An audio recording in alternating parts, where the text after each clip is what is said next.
So ఇప్పుడు నేను నా పేషెంట్స్కి చెప్పే డైట్ ఏదైతే డైట్ చెప్తానో దేనివల్ల పేషెంట్స్ ఇంప్రూవ్ అవుతున్నారో అది మీ అందరికి చెప్తాను. ఓకే,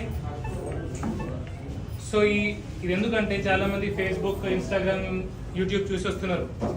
చాలామంది రాలేకపోతున్నారు, మెసేజ్ చేస్తున్నారు, నాకు ఫోన్ చేస్తున్నారు, ఆ డైట్ అదేంటి అనేది నాకు అడుగుతున్నారు. సో వాళ్ళకి తెలియాలని, ఇక్కడ రాలేని వాళ్ళకి ఒక ఐడియా రావాలి కాబట్టి నేను ఈ మెసేజ్ మీ అందరికి ఇస్తున్నాను. ఒకటి నేను అందరికి సజెస్ట్ చేసే డైట్ పేరు కార్నివోర్ డైట్. కార్నివోర్. ఓకే, ఈ డైట్ కొత్తగా నేను కనుగొన్నది కాదు. సో ఇది doctor Shawn Baker, doctor Anthony Shetty, doctor Paul Saladino, doctor Ken Berry, doctor Kiltz, doctor Philip Ovadia అనే కార్డియాలజిస్ట్, సో యుఎస్ డాక్టర్స్ వీళ్ళు, వాళ్ళ ద్వారా నేను తెలుసుకున్నా. సో ఫస్ట్ అది నేను నా మీద, నా కుటుంబ సభ్యుల మీద ట్రై చేసిన 3 సంవత్సరాలు. Amazing results. అన్ని రోగాలు, మా ఫ్యామిలీ ఉన్న రోగాలన్నీ పోయినాయి. స్వయంగా నేను 95 kgs ఉండే, ఇప్పుడు నేను 72 kgs. నాకు బీపీ, షుగర్ అన్నీ పోయినాయి. సో నా ఫ్యామిలీకి చేసిన తర్వాత నేను నా పేషెంట్స్ మీద ట్రై చేసాను. సో నాకు ఫాలో అప్ ఎవరైనా పేషెంట్స్ ఉన్నారు ఇక్కడ? డైట్ చేసిన వాళ్ళు ఉన్నారా? సో చేసిన వాళ్ళకి ఉన్నారు. సో వాళ్ళకి తెలుసు. సో ఆ డైట్ చేసిన తర్వాత నేను నోటీస్ చేసింది ఏంటంటే నరాల ప్రాబ్లమ్స్ ఆల్మోస్ట్ 80-90% సాల్వ్ అయిపోయింది. షుగర్ ఉన్న వాళ్ళకి నేను మెడిసిన్ బంద్ చేసినా కూడా షుగర్ పెరగదు. బీపీ ఉన్న వాళ్ళకి 75%, 80% బీపీ మెడిసిన్స్ బంద్ అయినాయి. స్ట్రెస్, యాంగ్జైటీ, పానిక్ అటాక్స్ వాళ్ళకి ఆ అటాక్స్ అని స్టాప్ అయిపోయినాయి, గోళీలు వాడకపోయినా కూడా. తర్వాత ఆటోఇమ్యూన్ డిజార్డర్స్ ఉంటాయి. ఆటోఇమ్యూన్ డిజార్డర్స్ అంటే మనకు systemic lupus erythematosus, ulcerative colitis, rheumatoid arthritis, Crohn's disease, ఇట్లాంటివి. సో ఇట్లాంటి వ్యాధులకు కూడా కొంచెం ఫోన్ ప్లీజ్. సో ఇట్లాంటి వ్యాధులకు కూడా ఏమైందంటే గోళీలు అవసరం పడకపోయింది.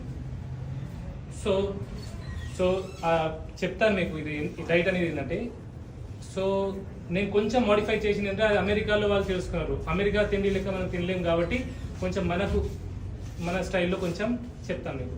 ఫస్ట్ రోజు ఒక 3-4 లీటర్ నీళ్ళు తాగాల. 1. 2 నెయ్యి వాడాలా. నెయ్యితోనే వంట వండుకోవాలా. నెయ్యిలో ఏం తినాలా? రోజు పొద్దున మేకకాల సూప్, పాయ సూప్, బోన్ సూప్ అంటారు కదా, అవి తాగాలి. కొన్నిసార్లు దొరకకపోతే కోడిగుడ్డు అట్లాంటివి కూడా తినొచ్చు. మధ్యాహ్నం పూట మటన్ తినాలి. నెయ్యిలో వండిన మటన్ ఫ్రై చేసుకొని మంచిగా, మటన్ ముక్కలే, ఎంత అంటే కడుపు నిండా. ఓకే, మటన్ పైసలు ప్రాబ్లం ఉంది అట్లున్న వాళ్ళు బీఫ్ కూడా తినొచ్చు. రాత్రిపూట గుడ్లు, కోడిగుడ్లు ఉడకబెట్టింది, లేదంటే నెయ్యిలో ఆమ్లెట్ వేసింది, ఎంత అంటే కడుపు నిండా. నీలం తీసేయద్దు, నీలంతో పాటు తినాల. వారానికి ఒకసారి ఆర్గన్ మీట్, లివర్ అన్న అట్లాంటి కొంచెం తినాలి. ఎంత 100 గ్రాముల నుంచి 250 గ్రాముల వరకు బాడీ వెయిట్ ప్రకారం ఇంతే తినాల్సింది.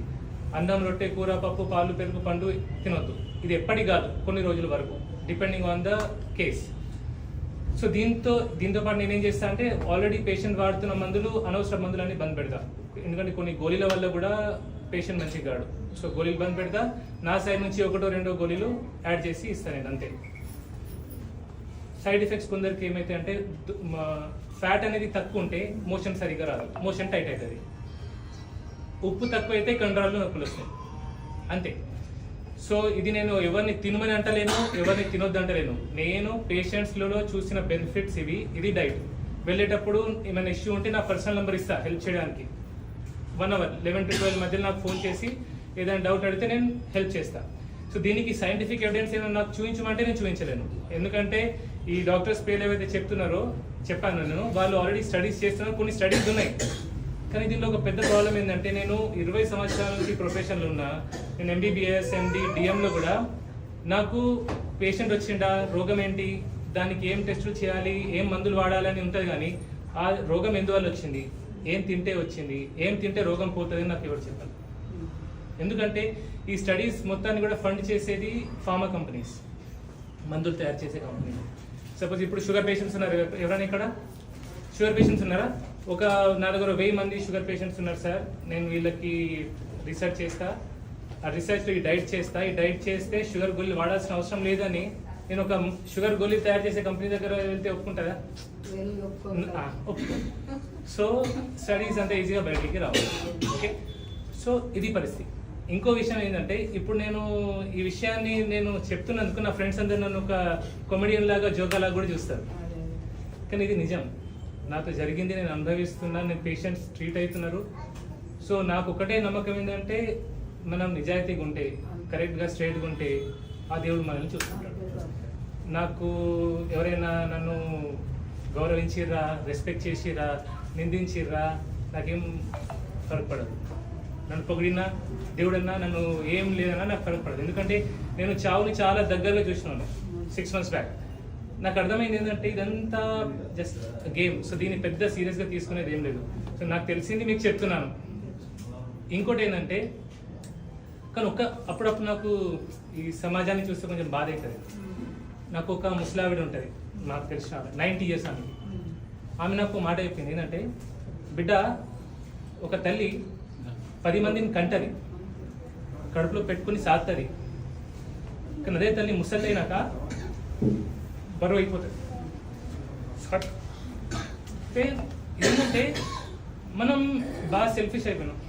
సో నేను మీ నుంచి ఎక్స్పెక్ట్ చేసేది ఏంటంటే మీరు ఇచ్చే 500,000 రూపాయలతో నేను పెద్ద బంగ్లాలు కట్టేది లేదు, నాకు అది కూడా లేదు. ఈ బిల్డింగ్ రెంట్కి వాటికి సరిపోతుంది, 20,000 పోతాయి కావచ్చు. కానీ నేను ఎక్స్పెక్ట్ చేసేది ఏంటంటే మిమ్మల్ని కన్నా తల్లిదండ్రుల్ని, పేషెంట్స్ నుంచి ఎక్స్పెక్ట్ చేసేది మిమ్మల్ని కన్నా తల్లిదండ్రుల్ని, మిమ్మల్ని నమ్ముకొని వచ్చిన మీ పిల్లాన్ని, మీతో పాటు పుట్టిన మీతో పుట్టిన అక్క చెల్లెలన్నదమ్ముల్ని, మీకు పుట్టిన పిల్లల్ని మంచిగా చూస్తాను. ఇప్పుడు నాకు తమ్ముడు ఉన్నాడు, వాడితో నేను ఎప్పుడు గొడవ పడుతుంటా, వాడిని చెప్పింది విన్నాడు. నేను ఒకటే అనుకుంటా ఏంటంటే ఇప్పుడు నాకు కొడుకున్నాడు, నాతో గొడవ పడితే నేను వాడిని వదిలేస్తాను. సో నేను నాతో పుట్టిన తమ్ముడు ఎందుకు వదిలేను నేను? మనం పిల్లలకు అందిస్తాం. అదే మనతో పాటు పుట్టిన అన్నదమ్ములు అక్క చెల్లెలు కొంచెం ఒక గుండె ఎక్కువ పోయినా ఎక్కడ తక్కువ అయినా మనం గొడవ పెట్టుకుంటాం. ఆఖరి పోయేటప్పుడు తీసుకెళ్ళేది ఏం లేదు. సో ఇది నేను మీ అందరి నుంచి ఎక్స్పెక్ట్ చేసేది. సో ఐఎమ్ సారీ, నేను నిజంగా మీ కొంచెం ఎమోషనల్ అయిపోయినా, కానీ నాకు ఏంటంటే కొంచెం బాధ అయినప్పుడు నేను పని చేసుకుంటాను. Sir one more question. Yeah, vegetarian diet, vegetables ఒకప్పుడు మంచిగా ఉండేది, కానీ ఇప్పుడు వెజిటేబుల్స్ అన్ని క్రాస్ బ్రెడ్ వెజిటేబుల్స్, అన్ని మందులు కలుపుతున్నారు. అందులో ప్లాంట్ టాక్సిన్స్ ఉంటాయి, ఫైటేట్స్, లెక్టిన్స్, సోలెన్స్, రకరకాల ఆక్సిలేట్స్ అని.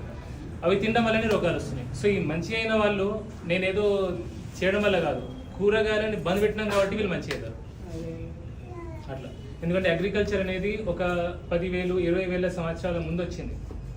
దాని ముందు అగ్రికల్చర్ లేదు, వ్యవసాయం లేదు. మనిషి ఏం తిన్నాడు? చంపిండు, జంతువుని చంపిండు, మాంసం తిన్నాడు అంతే. సో చాలా లేట్ అయిపోయింది కావచ్చు, ఎండ కూడా ఉంది. అరే ఇది బటర్ మిల్క్ తెప్పి.